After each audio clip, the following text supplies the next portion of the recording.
2026 നിയമസഭാ തിരഞ്ഞെടുപ്പിൽ റെക്കോർഡ് വിജയമാണ് എം.കെ. സ്റ്റാലിന്റെ നേതൃത്വത്തിലുള്ള DMK ലക്ഷ്യമിടുന്നത്. ഇതിനായി നിലവിലെ സഖ്യം കൂടുതൽ വിപുലീകരിക്കാനാണ് പാർട്ടിയുടെ തീരുമാനം. 2021 13 പാർട്ടികളുമായി ചേർന്ന് മത്സരിച്ച DMK ഇത്തവണ അത് 21 പാർട്ടികളിലേക്ക് ഉയർത്താനാണ് ആലോചിക്കുന്നത്. ചെറുകിട പാർട്ടികളെയും പ്രാദേശിക ശക്തികളെയും കൂടെ കൂട്ടുന്നതിലൂടെ വോട്ട് വിഹിതം പരമാവധി വർദ്ധിപ്പിക്കാമെന്ന് DMK നേതൃത്വം കണക്കുകൂട്ടുന്നു. DMK നേതാവ് കനിമൊഴിയെയാണ് കോൺഗ്രസുമായുള്ള നിർണായക ചർച്ചകൾക്കായി ചുമതലപ്പെടുത്തിയിരിക്കുന്നത്. സീറ്റ് വിഭജനത്തിൽ അന്തിമ ധാരണയിലെത്താൻ കനിമൊഴി ഉടൻ ഡൽഹിയിലെത്തി കോൺഗ്രസ് ദേശീയ നേതൃത്വവുമായി കൂടിക്കാഴ്ച നടത്തും. സഖ്യത്തിലെ ഏറ്റവും വലിയ രണ്ടാമത്തെ കക്ഷിയായ കോൺഗ്രസിനെ പിണക്കാതെ കൂടെ നിർത്തുക എന്നത് DMKക്ക് അത്യന്താപേക്ഷിതമാണ്. കോൺഗ്രസ് മുന്നോട്ട് വെച്ചിരിക്കുന്ന 40 സീറ്റുകളെന്ന ആവശ്യം DMKക്ക് വലിയ തലവേദനയാണ് സൃഷ്ടിക്കുന്നത്. 2021 കേവലം 25 സീറ്റുകളിലാണ് കോൺഗ്രസ് മത്സരിച്ചത്. അതിൽ 18 ഇടത്ത് വിജയിക്കുകയും ചെയ്തു. മികച്ച സ്ട്രൈക്ക് റേറ്റ് ഉയർത്തിക്കാട്ടിയാണ് ഇത്തവണ സീറ്റുകളുടെ എണ്ണം വർദ്ധിപ്പിക്കണമെന്ന് കോൺഗ്രസ് ആവശ്യപ്പെടുന്നത്. എന്നാൽ കൂടുതൽ പാർട്ടികൾ സഖ്യത്തിലേക്ക് വരുമ്പോൾ കോൺഗ്രസിന് ഇത്രയും സീറ്റുകൾ നൽകുന്നത് പ്രായോഗികമല്ലെന്നാണ് DMKയുടെ നിലപാട്.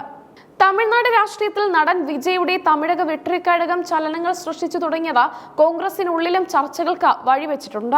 കോൺഗ്രസിലെ ഒരു വിഭാഗം നേതാക്കൾ DMK വിട്ട TVKയുമായി സഖ്യം ഉണ്ടാക്കണമെന്ന് ആവശ്യപ്പെടുന്നുണ്ട്.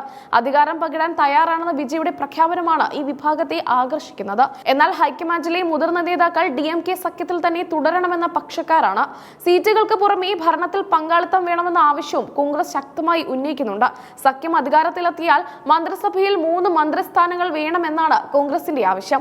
കഴിഞ്ഞ 58 വർഷമായി തമിഴ്നാട്ടിൽ ഭരണത്തിന് പുറത്തു നിൽക്കുന്ന കോൺഗ്രസിന് അണികളുടെ ആവേശം നിലനിർത്താൻ അധികാരം പങ്കിടൽ അത്യാവശ്യമാണെന്ന് TNCC അധ്യക്ഷൻ ഉൾപ്പെടെയുള്ളവർ വാദിക്കുന്നുണ്ട്. എന്നാൽ സഖ്യകക്ഷികൾക്ക് മന്ത്രിസ്ഥാനം നൽകില്ലെന്ന കർശനമായ നിലപാടിലാണ് DMK. മുഖ്യമന്ത്രി M.K. സ്റ്റാലിൻ ഈ വിഷയത്തിൽ വിട്ടുവീഴ്ചയ്ക്ക് തയ്യാറല്ലെന്നാണ് റിപ്പോർട്ടുകൾ സൂചിപ്പിക്കുന്നത്. ആന്ധ്രാപ്രദേശിൽ ചന്ദ്രബാബു നായിഡു സഖ്യകക്ഷികൾക്ക് അധികാരം പങ്കിട്ടത് ഉദാഹരണമായി കോൺഗ്രസ് ചൂണ്ടിക്കാട്ടുന്നുണ്ടെങ്കിലും DMK നേതൃത്വം ഇതിനോട് മുഖം തിരിക്കുകയാണ്. TVKയുമായി സഖ്യമുണ്ടാക്കാൻ കോൺഗ്രസിനുള്ളിൽ നിന്ന് സമ്മർദ്ദമുണ്ടെന്നത് DMK ഗൗരവത്തോടെയാണ് കാണുന്നത്. കോൺഗ്രസ് മുന്നണി വിട്ടാൽ അത് വോട്ട് ബാങ്കിൽ വിള്ളൽ ഉണ്ടാക്കുമെന്ന് DMK ഭയപ്പെടുന്നു. ഈ സാഹചര്യത്തിൽ സമവായ ചർച്ചകൾക്കായി കനിമൊഴിയെ തന്നെ രംഗത്തിറക്കാൻ സ്റ്റാലിൻ തീരുമാനിച്ചത്. കോൺഗ്രസ് ഹൈക്കമാൻഡുമായി അടുത്ത ബന്ധമുള്ള കനിമൊഴിക്ക് പ്രശ്നങ്ങൾ രമ്യമായി പരിഹരിക്കാൻ കഴിയുമെന്നാണ് പാർട്ടിയുടെ പ്രതീക്ഷ. വിജയുടെ പാർട്ടി മുന്നോട്ട് വെക്കുന്ന പവർ ഷെയറിംഗ് എന്ന വാഗ്ദാനം മറ്റ് ഘടകകക്ഷികളായ VCK, ഇടത് പാർട്ടികൾ എന്നിവരെയും സ്വാധീനിക്കാൻ സാധ്യതയുണ്ട്.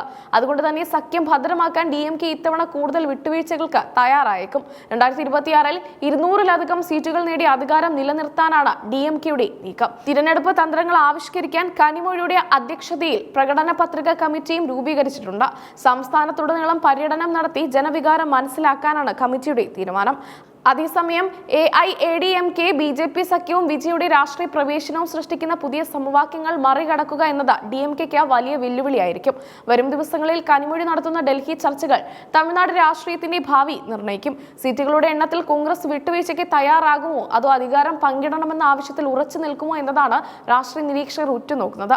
എന്ത് തന്നെയായാലും 2026 പോരാട്ടം തമിഴ് മണ്ണിൽ അത്യന്തം വാശിയേറിയതാകുമെന്ന് ഉറപ്പാണ്.